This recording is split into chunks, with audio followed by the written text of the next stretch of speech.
दोस्तों, एनडीए गठबंधन के अंदर बहुत बेचैनी है, बहुत बौखलाहट है, खूब उठापटक चल रहा है, बयान पर बयान, ट्वीट पर ट्वीट। लेकिन सीट बंटवारे का जो फॉर्मूला है वो तय नहीं हो पा रहा है। नीतीश कुमार ने एक अल्टीमेटम दिया है, चिराग पासवान ने भी एक अल्टीमेटम दे दिया है, और इन दोनों अल्टीमेटम के बीच में जो पार्टी फंसी है वो पार्टी भारतीय जनता पार्टी है। इस वीडियो को दोस्तों आप गौर से देखिएगा, ये बहुत बड़ी खबर, बड़ी अपडेट लेकर हम आपके बीच हाजिर हुए हैं। चिराग पासवान क्या चाह रहे हैं बिहार में? नीतीश कुमार क्यों टेढ़ी आंख किए हुए हैं एनडीए गठबंधन के सभी घटक दलों को लेकर, सिवाय भारतीय जनता पार्टी के? एक ऐसी शर्त नीतीश कुमार ने रखी है जिसके चलते भारतीय जनता पार्टी इस आहोपोह में है कि करे तो करे क्या, किससे बात करे, कैसे सुलझेगा सीट शेयरिंग का मामला। बिहार में 243 सीटें हैं और इसमें सबको सीट देना है, मन मुताबिक सीट देना है। मांझी जी को भी देना है, उपेंद्र कुशवाहा को देना है, चिराग पासवान जो मुंगेर में नौ संकल्प सभा करने जा रहे हैं उनको भी देना है। शाहबाद में कर चुके, छपरा में कर चुके, नालंदा में कर चुके, अब मुंगेर उनका टारगेट है। पूरे बिहार में उनको करना है नौ संकल्प सभा। कह रहे हैं कि बिहार में पक्के तौर पे वो चुनाव लड़ेंगे। तो आखिर सीट शेयरिंग का मसला सुलझेगा कैसे? महागठबंधन में तो उठापटक है।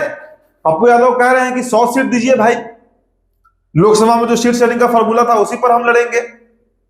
हम भी 4 सांसद जीते हैं, मतलब कांग्रेस पार्टी भी, और 4 सांसद राजद भी जीती है, उसी अनुपात में सीट बांटिए, 100 सीट दीजिए। और उससे बड़ा तो उठापटक अभी एनडीए गठबंधन में है। देखिए एनडीए की खबर समझिए आप। नीतीश कुमार जो है उन्होंने एक अल्टीमेटम दिया है और एकदम क्लियर कट है, इसमें अब कहीं कोई सुनवाई नहीं है। नीतीश कुमार ने साफ कह दिया है भारतीय जनता पार्टी को कि साहब हमारे और आपके बीच सीट बंटवारा होगा, मतलब बीजेपी और जेडीयू के बीच सीट बंटवारा होना है। कहीं कोई मांझी नहीं, कहीं कोई चिराग नहीं, कहीं कोई कुशवाहा नहीं। ये बात नीतीश कुमार स्पष्ट तरीके से कह चुके हैं। भारतीय जनता पार्टी यही फंसी है। देखिए सीट शेयरिंग का, कितने सीटों पर बीजेपी लड़ेगी, कितनी पर जेडीयू लड़ेगी, ये तो बाद का विषय है ना। पहले तो विषय है, बीजेपी कह रही है, बीजेपी का कहना है कि भाई अगर नीतीश कुमार सिर्फ हमारे साथ सीट शेयरिंग करेंगे तो कहां जाएंगे चिराग पासवान, कहां जाएंगे उपेंद्र कुशवाहा, कहां जाएंगे जीतन राम मांझी?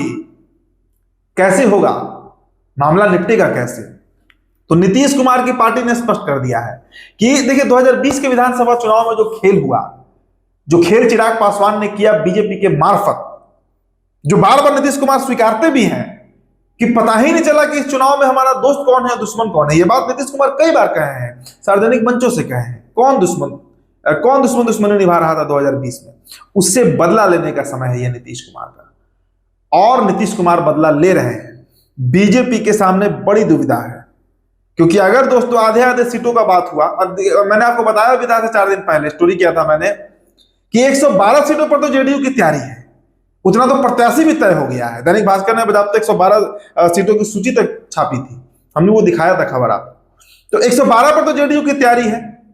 हो सकता है 5-10 सीट और बढ़े, क्योंकि जब बराबर बराबर बात आएगी तो भाई 122 सीटों पर लड़ेगी, या 122-121 सीटों पर लड़ेगी बीजेपी और जेडीयू। लेकिन अगर भारतीय जनता पार्टी के खाते में 121 सीटें जाती हैं तो वो कैसे चिराग को देगी, कैसे मांझी जी को देगी? तो पूरी तरह पेच फंसा हुआ है। पक्की खबर आपको बता रहे हैं दोस्तों, अब समझिए इसके आगे का खेल। कल अरुण भारती एक पोस्ट लिखते हैं, पोस्ट को बहुत लोग स्क्रॉल किए होंगे, दिखा होगा। इस पोस्ट का मतलब समझिए, पोस्ट है क्या? अरुण भारती ने महाभारत के 4 पात्रों का, 4 कैरेक्टर का जिक्र किया इस पोस्ट में। पहला भीष्म पितामह, दूसरा महाराज धृतराष्ट्र, तीसरा महारानी गांधारी, चौथा महाराज शकुनी। ये चारों एक ही परिवार के हैं। भीष्म पितामह तो खैर सबके पितामह थे, और ये जो 3 हैं, गांधारी हो, धृतराष्ट्र हो या शकुनी हो, मतलब मियां बीबी और जो साले साहब हैं, कह रहे हैं कि नहीं, सभी का सम्मान है, बात सिर्फ समय की है। इन चरित्रों पर, इन पात्रों पर अरुण भारती को कोई सवाल नहीं उठा रहे हैं। वो कह रहे हैं कि जब सब मौन रहे तब अभिमन्यु, जिसमें अनुभव की कमी थी, वो चक्रव्यूह में कूदा, क्योंकि समय का मान रखने के लिए अनुभव नहीं, नव संकल्प चाहिए।